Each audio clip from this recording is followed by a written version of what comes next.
Hall. My name's Sarah. I'll give you a little bit of information about the building, and then if you have any questions, I'll get those at the end, so make sure you don't forget what your questions are, all right? Now, how many of you were able to go into Independence Hall today? Okay.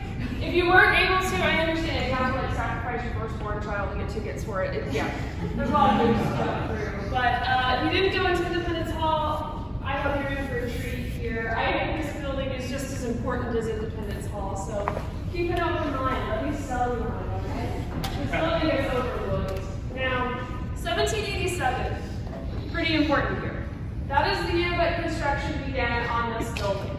This building was built to be the Philadelphia County Courthouse. And because none of y'all look excited, don't worry, it's going to pick up. It's not, we're not here to talk about the court history. But 1787, a little bit more importantly, that is the year that the Constitutional Convention is meeting inside of Independence Hall. Delegates from these states have come together to write a new form of government for this new nation. We often forget that the Constitution, when it's being written, it's actually our second try at giving this nation a form of government. We had a previous document, a previous government. Didn't work, so the Constitution's a replacement. And when they're writing that new document in 1787, it is not a sure thing. They don't know if it's going to work. They have a lot of questions about it. A lot of it is like, all right, let's wait and see. And the building we're in is going to be where a lot of that wait and seeing is going to happen. 2 years later, 1789. The Constitution has been ratified, and we start using it. We'll start using it in our first capital city, New York City.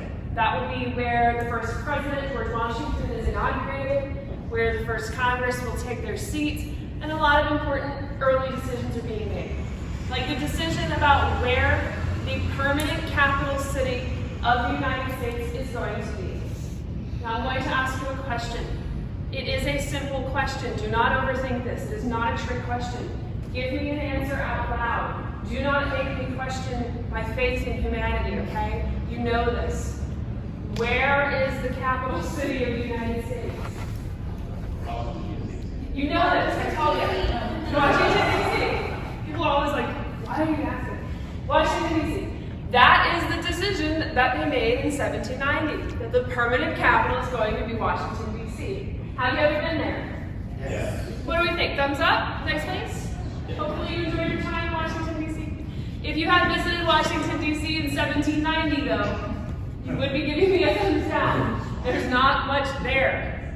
They have to build it. So they decided that while Washington, D.C. is being built, Philadelphia is going to serve as the temporary capital of the United States. The reason being, this was back then, and still is today, the best city in the United States.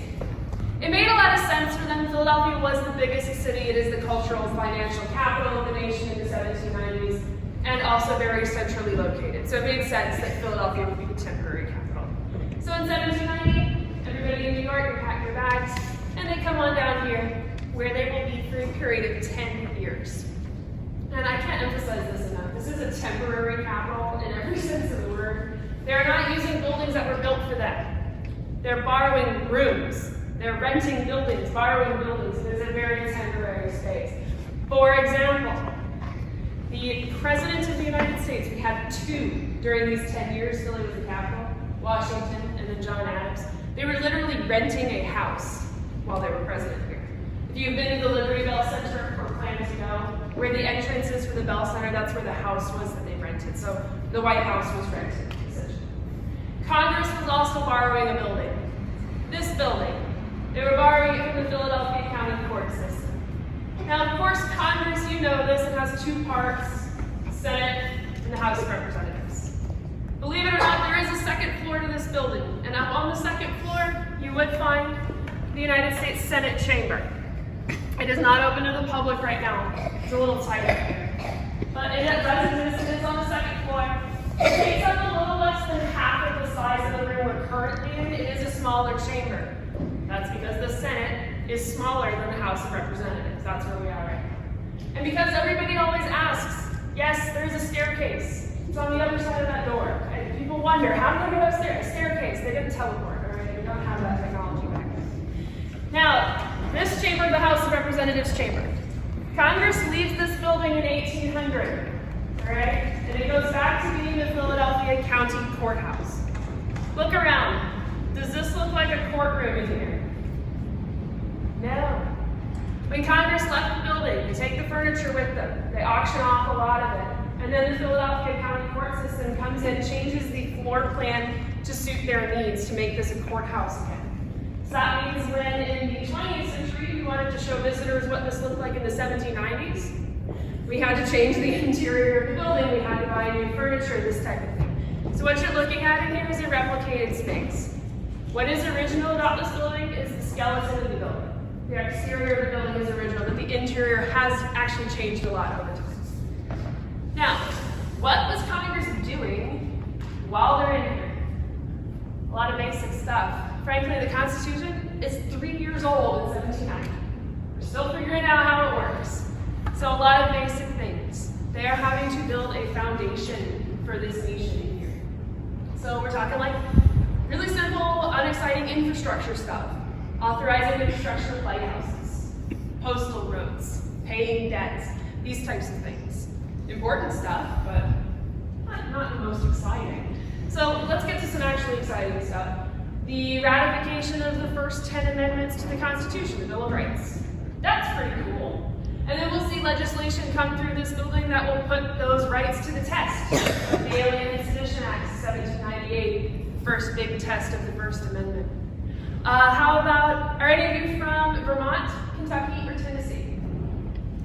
Well, you should be excited to be here because it's where your state joined the Union. We added new states while we're in here, 3 of them. We also began and finished the process of conducting the first United States Census in 1790. How many people actually live here? Well, they'll find that out. We've done it every 10 years since. We've got to get the Army back up and going. There's conflicts out in the Northwestern Territories, so we're raising taxes, putting the Army back together. After the American Revolution, we actually got rid of the United States Navy, so we need to rebuild it. And we will authorize the construction of 6 new ships for that new Navy right here in this room. The economy in the 1790s wasn't doing very well, so we will see the financial plan of our first Secretary of the Treasury, Alexander Hamilton, come through this building. The National Bank, the United States Mint. And if you're in the Hamilton praise, Mr. Aaron Burr was a senator of experience as well. Yeah. So a lot of basic stuff that we needed, right? They're building a foundation in here. And in the process of doing that, they do run into a problem. A problem that you have probably faced at least once or twice in your life. Have you ever disagreed with anybody? Ever? No? Hard life you must have. Oh, yeah. He disagreed with people all the time. They start to realize that not everybody in this room is on the same page. And sometimes there are like multiple different pages. They have disagreements. How is the best way to approach things? How do we use the Constitution? These disagreements lead to a lot of arguments, a lot of debating, and one time it led to a fight here on the floor of Congress. Right here in the House of Representatives chamber, a fight broke out between 2 of the representatives, Matthew Lyon of Vermont and Roger Griswold. Yeah. So they had a fireplace, tongs, and a walking stick instead of their fists. So these 2 guys obviously didn't like each other. They started insulting each other, and then they started wailing at each other with various weapons that they picked. This is because they don't agree with each other, politically speaking. And we'll start to see right here in this room what will become the first 2 political parties in the United States, the Federalist Party and the Democratic Republic.